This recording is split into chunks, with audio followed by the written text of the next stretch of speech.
নমস্কার বন্ধুরা, আজকেও দেখুন অঙ্কের একটি স্পেশাল ক্লাস নিয়ে আসলাম। এই ক্লাসটি এই জন্যই স্পেশাল, যে টাইপের প্রশ্ন আমি দিয়েছি সেই টাইপের প্রশ্ন পরীক্ষায় বারবার আসে। তার প্রমাণস্বরূপ দেখুন, যেমন 1 নম্বর প্রশ্ন WBCS এর মেন পরীক্ষা আছে 2017 সালে। আর আমি যে ট্রিক্সে অঙ্কগুলো করাচ্ছি সেই ট্রিক্স ইউনিক কিছু ট্রিক্স, যে ট্রিক্সগুলি আপনি সচরাচর পাবেন না। দেখুন আজকের এই টাইপের প্রশ্ন আমি দুটি নিয়মে করাচ্ছি, দুটি নিয়মই শর্ট, আপনার যেটা ভালো লাগে সেটাই করবেন। দেখুন কথা না বাড়িয়ে শুরু করছি আজকের প্রথম প্রশ্ন। তো প্রথম প্রশ্নটি বলেছে যে 60 লিটার জল মিশ্রিত দুধে দুধ ও জলের অনুপাত 2:1। কত লিটার জল মিশ্রিত করলে নতুন মিশ্রণে দুধ ও জলের অনুপাত হবে 1:2? তাহলে ছিল কত? 2:1, হবে হচ্ছে 1:2। প্রথমে কি 60 লিটার মিশ্র দুধ ছিল, অর্থাৎ এখানে জলও ছিল দুধও ছিল। কি অনুপাতে ছিল? 2:1। তাহলে এই 60 লিটারে কতটুকু জল ছিল, কতটুকু দুধ ছিল, সেটা আমরা আগে বের করে নিব। ঠিক আছে, এই 60 লিটারে জল কতটুকু, ঠিক আছে, আর দুধ কতটুকু, এটা বের করতে হলে কি করতে হবে বন্ধুরা? প্রথমে কি করবো? এই অনুপাতের যোগফল দিয়ে আমরা ভাগ করবো। অনুপাত আছে 2:1, তাহলে 2 আর 1 মিলে হচ্ছে 3, অর্থাৎ 3 দিয়ে এই 60কে আমরা ভাগ করবো। ভাগ করলে কত পাবো? 3×20=60 হলো। বাস, এই ভাগফলের সাথে আমি এখন কি করব? এই যে 2:1, এটা কি আছে? দুধ ইস্টু জল, অর্থাৎ দুধ আছে আগে, জল আছে পরে। অর্থাৎ 2-এর সাথে যদি আমি 20 গুণ করি, এই 20, তাহলে পাবো দুধ। আবার সেই 1-এর সাথে যদি 20 গুণ করি, তাহলে পাবো কি? জল।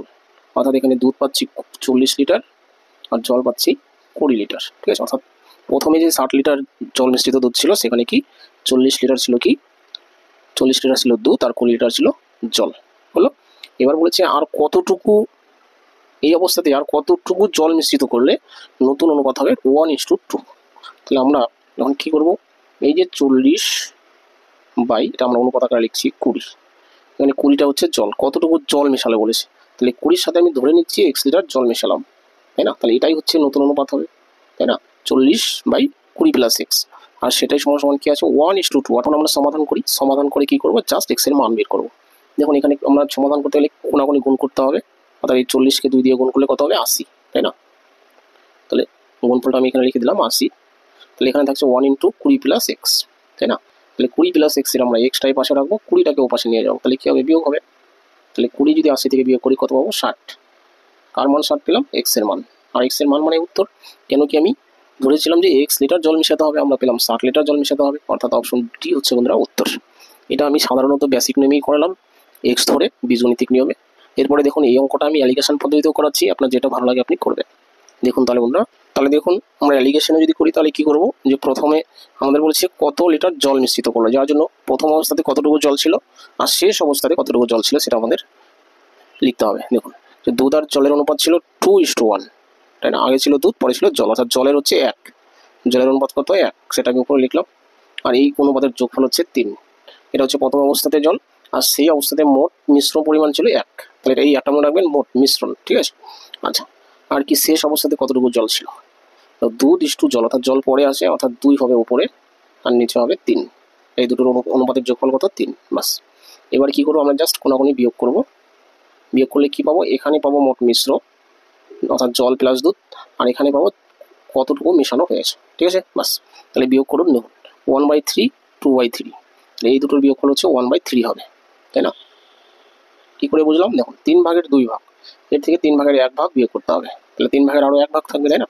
ঠিক একই রকম মোট হচ্ছে 1, সে 1-এর থেকে 1-এর 3-এর 2 অংশ বাদ যাবে, তাহলে 3-এর 1 অংশ এখানেও থাকবে, তাই না? অর্থাৎ কি পেলাম? দেখুন এখানেও যা পেলাম এখানেও তাই পেলাম। ঠিক আছে, আচ্ছা। এবার মোট মিশ্রণ কতটুকু বন্ধুরা? প্রথমেই বলা আছে 60 লিটার হচ্ছে মোট মিশ্রণ, অর্থাৎ এটার মান 60 বলা আছে, তাহলে এটার মানও 60ই হবে, তাই না?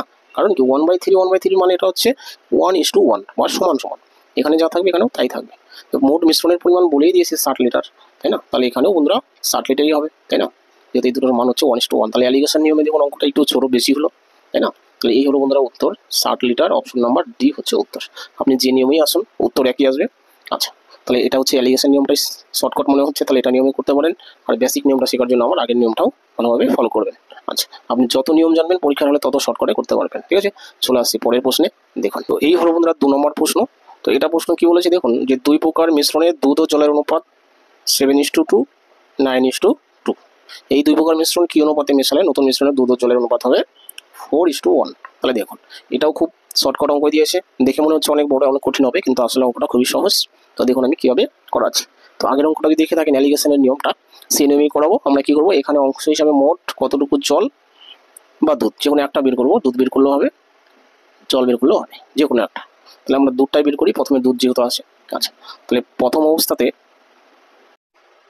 দেখুন 7/2 ছিল কি 2:2 জল। তাহলে দুধ যদি নিই আমরা, তাহলে 7 উপরে নিব, আর নিচে কি দুটোর যোগফল, 7 আর 2 কত হয় 9। আচ্ছা, এবার কি দ্বিতীয় প্রকারে দুধ কতটুকু ছিল, 9/11, তাই না? 9 আর 2 এর যোগফল কত, 11, বাস। এবার কি শেষ অবস্থাতে কতটুকু দুধ থাকবে, এই যে শেষ অবস্থাতে জল দুধের অনুপাত কত, 4:1। তাহলে এই 4টা হচ্ছে দুধের ক্ষেত্রে হবে 4, আর নিচে হবে যোগফল 4 একে 5, বাস। এখন আমরা কি করবো, সেই অ্যালিগেশনের নিয়ম কাটাবো, অর্থাৎ এই কোনাকুনি বিয়োগ করবো। বিয়োগ করলে কি পাবো বন্ধুরা, বিয়োগ করলে পাবো দুই প্রকারের মিশ্রণে কি অনুপাতে নেওয়া হয়েছে, ঠিক আছে। আচ্ছা, তাহলে বিয়োগ যদি আমরা করি, ডাইরেক্ট করছি, দেখুন এই দুটো একসঙ্গে বিয়োগ করবো, এই দুটো, অর্থাৎ এটার সাথে এটা বিয়োগ করবো, এটার সাথে এটা বিয়োগ করবো, বিয়োগ করে নিচে বসাবো। এবার কোনটা বড় ছোট, যদি বাই চান্স কোনো নেগেটিভ মান আছে সেটা আমরা পজিটিভ ধরে করবো, ঠিক আছে। আচ্ছা, সেটা আমরা পজিটিভ ধরে করবো, এটা মনে রাখবেন। আচ্ছা, তাহলে আমরা এই দুটো আগে বিয়োগ করছি, এখানে বসাবো। তাহলে 11 আর 5-এর লসাগু কত হচ্ছে, যেহেতু ভগ্নাংশ 55, তাই না? কিংবা আমরা এইভাবে লিখতে পারি 5 × 11, ঠিক আছে, বাস। তাহলে কি 5 5 কাটা থাকলো কত, 11, 4 11 44, 44 বিয়োগ। আচ্ছা, এবার 11 11 কাটা থাকলো কত, 5 5 9 45। একটু আগে আমি বললাম বাই চান্স যদি নেগেটিভ মান আসে সেটা আমরা পজিটিভ ধরে করবো, ঠিক আছে। এখানে নেগেটিভ আসবে S2। আচ্ছা, এখানে আমরা এই কোনাকুনি বিয়োগ করছি, এখন কত হবে দেখুন, লসাগু করলে 5 আর 9-এর লসাগু আমরা 45 লিখতে পারি, কিন্তু 5 × 9ও লিখতে পারি, ঠিক আছে। আচ্ছা, এবার কি দেখুন 9 9 কাটা তাহলে কত, 5, তাহলে 5 সাথে 35, এখানেও নেগেটিভ আসবে হয়তো, মাইনাস 5 5 কাটা 9 থাকলো 4 9 36, তাই না? তাহলে এখানেও নেগেটিভ আসছে, এখানেও নেগেটিভ আসছে, অসুবিধা নেই। দেখুন তাহলে উপরে আসছে 45 থেকে 40 গেলে 1, তাহলে উপরে হচ্ছে 1, নিচে কত, নিচে আমরা ডাইরেক্ট এইখানে 5 5 কাটা দিয়ে দিতে পারি, তাই না? অনুপাতের ক্ষেত্রে নিচে একই সংখ্যা আছে, দুটো কাটা দিয়ে দিলাম, তাহলে উপরে থাকছে 1 এখানে, আর নিচে 11 ইস্টু, এখানে উপরে থাকছে কত, 1, 36 থেকে 35 গেলে 1 থাকছে উপরে, আর নিচে কত, 9। এটা অ্যাকচুয়ালি ভাগ চিহ্ন, তাই না? তাহলে এই ভাগটা যখন গুণ করে দিই কি হয়, উল্টে যায়। কিংবা বলা যায় যখন দেখবেন উপরে একই সংখ্যা আছে, তখন আমরা কি করবো, লসাগু করে গুণ করে দিতে পারি, অর্থাৎ 99 দিয়ে গুণ করবো। লসাগু হচ্ছে 99, 99 দিয়ে এখানেও গুণ করবো, এখানেও 99 দিয়ে গুণ করবো। 99 দিয়ে গুণ করলে কত হচ্ছে, যে 11 অক্ষে 11, 9 11 99, অর্থাৎ এখানে আসছে 9, 9 অক্ষে 9, 9 11 99, এখানে আসছে 11, অর্থাৎ 9:11। এটা হচ্ছে বন্ধুরা উত্তর, অপশন নাম্বার এ, ঠিক আছে। আচ্ছা, তো এই হলো বন্ধুরা 2 নম্বর অঙ্ক। আশা করি এটা বুঝে থাকবেন, যদি বুঝে থাকেন অবশ্যই লাইক কমেন্ট শেয়ার করবেন, নতুন বন্ধুরা চ্যানেলটি সাবস্ক্রাইব করবেন। তাহলে বন্ধুরা আজকে এই 2টি অঙ্কই রাখছি, তাহলে থ্যাংক ইউ।